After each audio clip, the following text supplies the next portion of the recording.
Hi, I'm Jason. I'm the Healthcare Commercial Account Executive here at V7.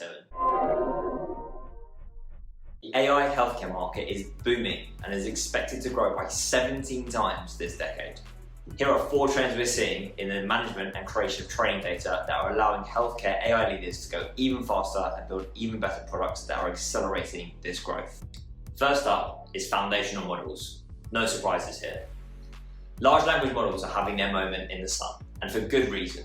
We've all heard about GPT-4 and MedPalm for language, but in vision, SAM has been the biggest breakthrough in segmenting medical data for some years.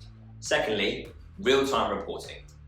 As AI projects scale, we're increasingly seeing leaders seeking visibility over the speed and performance of their training data operations, just as they would with any other important business process. Third, model-in-the-loop pipelines. Using AI models to pre-label data is a powerful way to automate low-complexity tasks. For example, digital pathology teams can slash labeling time and cut costs by up to 50% using models for common cell types, allowing experts to focus on specialized, nuanced tasks. Last but certainly not least are changes in QA processes.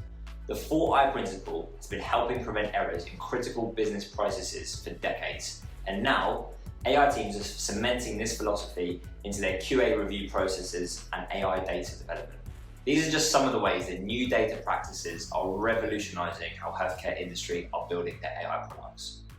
If you're preparing to create AI for radiology, pathology, surgical navigation, or even drug discovery and want to learn more about these methods, feel free to drop a comment below or DM me directly.